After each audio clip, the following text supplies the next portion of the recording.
What is going on, guys? It's your boy Kozak.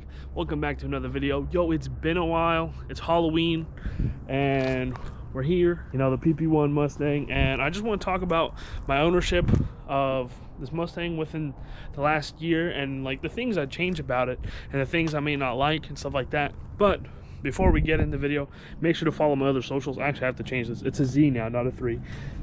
Sky's car right here. About to pull away.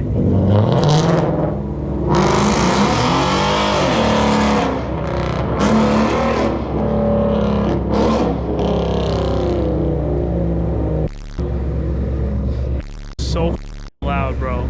Anyways, guys, so before we hop into the video, we're about to go on a POV cruise and talk more about the Mustang and stuff. Yo, so we're getting a new mod. What do y'all think the mod's gonna be? The car, what is it missing? What do you think it's gonna be? I'm gonna give you guys a hint. It's two things. Something the car really needs, you know, and they're gonna be comboed together to fix the look of the car. Anyways, guys, how are y'all doing? Hope you guys are having a good day. So yeah, we're gonna be talking about this Mustang. Before we drive off, the first thing I want to talk about with Mustangs that I didn't expect after owning it for a year is that my tires are already bald. That's like, oh, okay, your tires are bald. No, like okay, except ignoring the drifting clips that we have on this channel, it's like my car's at 15,000 miles. I never like really like full on drifted it like crazy. I did maybe 3 spins, okay, like in its lifetime. Okay, I'm not going crazy with the car here, and like, you know, like this, I'm not doing this. So when we have a car like this and its tires are bald in 15,000 miles, I'm like looking it up, like, dude, did like the donut really do that much damage? No, these last about 15,000 miles. So, you know, now we need new tires, and so we're probably gonna get those soon and put them on. And I'm wondering if I should get 305s. It's gonna help with the grip, but I don't know if I want to pay the extra money. It's honestly like, this was really surprising that this car burns tires that fast. Just so you know, guys, you could get good tires or you can get tires that last long. You know, you gotta pick your poison here. Do you want tires that are gonna grip, or do you want tires that last long? If you have an eco, or if you were just like daily driving the Mustang, you're not going crazy with it, flying down freeways, or, you know, trying to hit some back roads or something, I think that's when you should get, you know, longer lasting tires, because you don't need the grip. But if you're dailying it, definitely get something that's more safe and grippy, maybe something that lasts longer than Pilot Sports. So let's go ahead and hop into this car and talk about the things have changed within my 1 year of ownership, my thoughts, my experiences, and just like, you know, what you should expect owning your first year Mustang. Now, if you want to know the things I don't like about the car, because I'm not going to touch on that much, or if you want to know the things I like about the car, I already have videos on that. If you're not sure what Mustang you should buy, I have a video on that. I'm not going to be going over that this video. This video is just going to be the things like how my expectations have changed with this car, things that surprised me that I haven't mentioned before, and that's kind of what we're going to go over. So I bought this car back in May of last year, so it's been over a year. In fact, if you really think about it, it's been almost 2. However, I have not been driving it since May. I bought it off auction. I'll throw up a picture.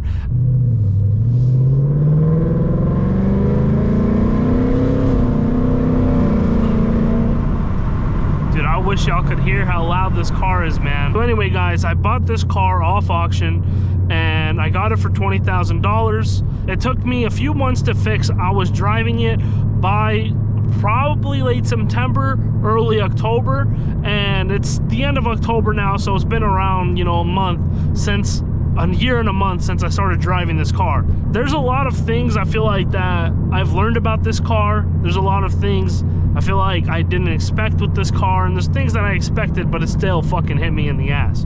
Okay, I started content about a year ago now with YouTube. I started within a few months. So if you're watching this on YouTube, man, yo, please subscribe, guys. Help me grow. You know, I usually don't ask for people to subscribe, but people tell me that I should. I don't like to ask.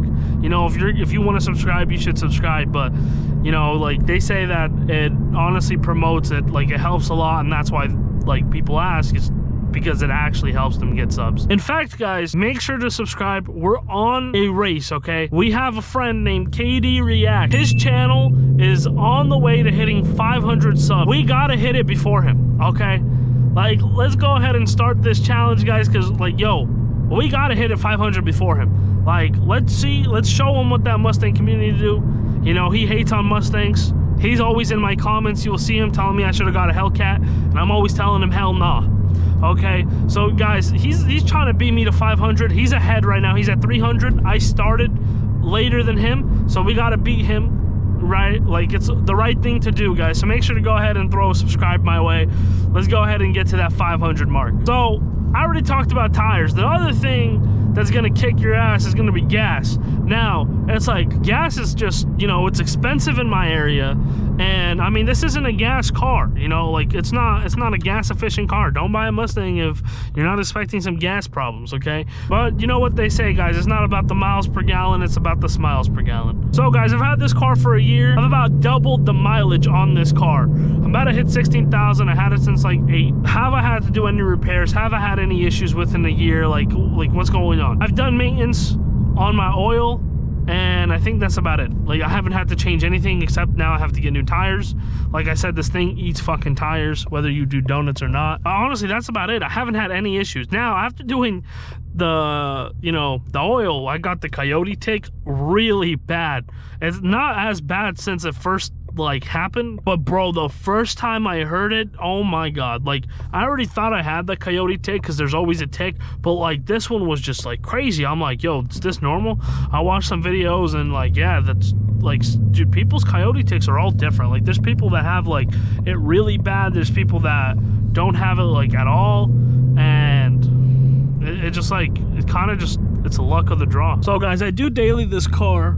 Like, I take it to the gym, I take it wherever I need to go, and I love this car. I couldn't ask for another one. But I'm not gonna, like, I'm gonna be honest, I don't really tend to, like, if I get, like, if I'm ever in the rain and I could avoid driving in the rain, I usually avoid driving in the rain. I'm gonna avoid driving in the snow. I have other vehicles. I'm gonna be honest, like, this is my daily, but I'm just not willing to drive this car in the snow. Like, I'm not gonna get no snow tires on it. It's like, it is what it is. Once winter comes around, like, this car is just gonna have to chill under, what are they called?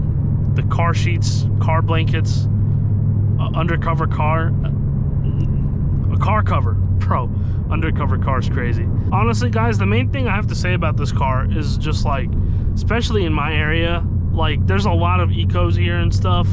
There's not really any, like, GT enthusiasts. I was just talking about this with Kai, and my main thing is just like, these cars are heavily underrated, man. Like, well, the amount of power you could put down on these cars, it's like, it's just like, surpass my expectations, surpass my expectations, surpass my expectations. Like, every time I do research on what these cars can do, it's honestly insane. Like, whenever I see a Mustang lose a race on Instagram or like something, like, I just feel like the other person's lying, okay? Like the Mustang is letting them win or something for rage bait, man. Like, these cars are just so insane. No glaze, of course, and I feel like you can't go wrong. For whatever reason you buy this car, you can't go wrong. I saw a video, I'm pretty sure it was a podcast with Workhorse Performance. They talk about how the charts of a Mustang and a GTR like are very similar when they put up the same amount of horsepower. Essentially, what that means is this is basically like a GTR, okay? Cheaper GTR, but they don't get the same amount of love as a GTR. Like,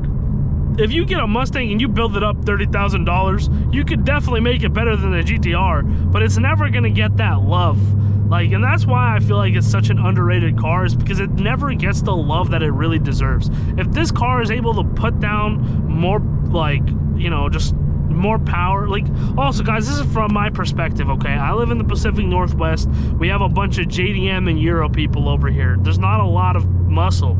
Okay, there's not a lot of people that like muscle, and it is what it is, man. You know, so it's like, if you're coming from a place where it's like you have a bunch of Mustangs and you're like, what is this dude talking about?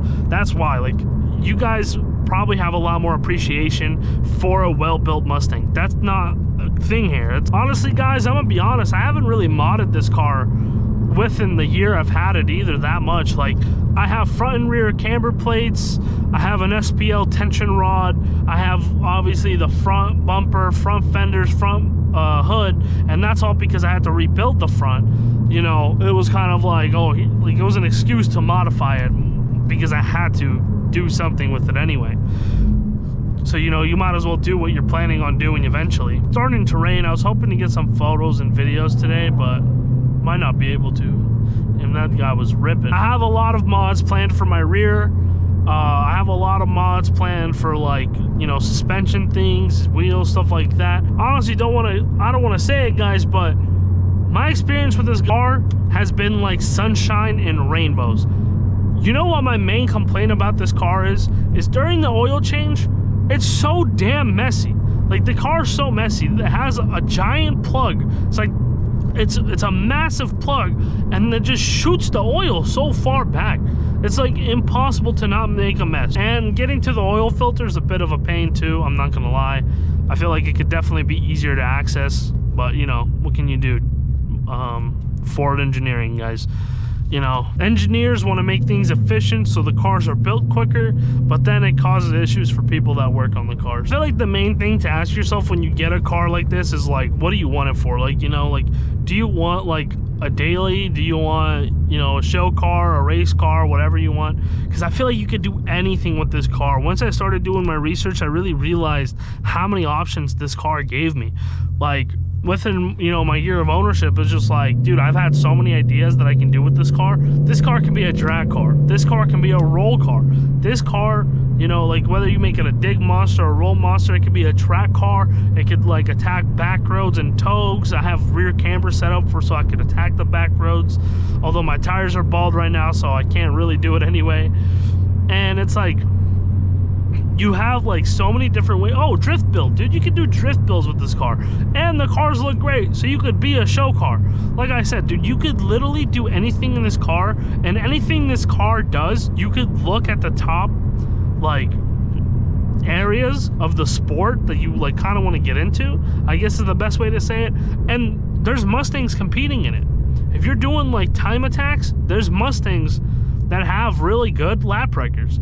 You're doing, you know, digs, Mustangs actually are the best at that right now. Rolls, there's Mustangs competing in roll racing and making it on the, like, on the charts, you know, like I believe there are, last year we had one Mustang on like the podium. I don't know if it's really considered the podium. Like, it was on the, it was definitely on the list of, like, you know, winners, but like it wasn't in the top 3, you know, podium, I think top 3. I don't know if that's how that works. Somebody can correct me if I'm wrong. You know, Mustangs, it's like drifting, they could do that too, especially if you get a cheaper one. I think it would be better for that than ruining a nice S550. I mean, oh, yo, T-Pain, I'm pretty sure drifts a Mustang. So it's like, you literally can do whatever you want. Like, if you are undecided what you like in cars, like you're just getting into it, you got a Mustang, you're like, man, I really don't know what I like, bro, you can go and mess around with the car. Do, like, go to a few back roads. Do you like that? Like, if you do, try going to a track. Do you like track as like, oh, you like drag racing, or you like roll racing, you like street racing? Let's like just do whatever you like. And it's like, I feel like, you know, you're gonna be able to build the car towards that to a high level. And there's so many of these cars that, like, there's a lot of research already on how to do it. If you're looking to build a car for dig racing, go check out Italian Stallion. He has a very unique build going on, and he literally takes you through his whole build and everything he's done, everything like he's has to do, and like the problems he's run into. He has so many videos of just documenting his journey into like making his car, you know, 11-second, 10-second quarter-mile car, and then boosting it, and like the different way he's boosting it than like everyone else and stuff. It's pretty interesting. These cars just have so many options of like things to do. I feel like you genuinely can't go wrong. And I'm for real, man. This car has literally been sunshine and rainbows with me. My biggest complaint is the oil and the fucking tires goddamn getting inhaled by the road. And then aside from that, I don't enjoy the car in the rain or in the snow. Like, I mean, obviously, I definitely think a Hero or a JDM car that's all-wheel drive is just a lot more fun. Like, if you have an Audi in the snow, what a time to be alive, man. You get to do donuts and not waste tires. I'm gonna miss that a lot. That's genuinely my opinion on this car. If you're worried about this car or not, like, I think you should get it, man. Like, 1 year with this car, sunshine and rainbows, knock on wood, there's no wood in here, you know, but, you know, like, it's been sunshine and rainbows, guys, and I'm telling you, like, these cars are reliable. All my research, it's like, it's honestly insane how underrated of a car this is in the price ranges that you're able to buy them. And the customization on top of that like you start to realize these cars have, coming from like an Audi where I'm like struggling to find certain parts. And then on this car, it's like, no matter the part, there's multiple brands making the part. So like there's competition between every brand, and which is so healthy for the aftermarket community. It's honestly insane. Multiple tuners, multiple like ways of boost. What the fuck is that? It's a dune buggy. What is happening in the rain? That's crazy. But anyways, guys, I'm gonna go ahead and see y'all later. Thank you for tuning in. Make sure to subscribe and like the video. Toodles. Bye.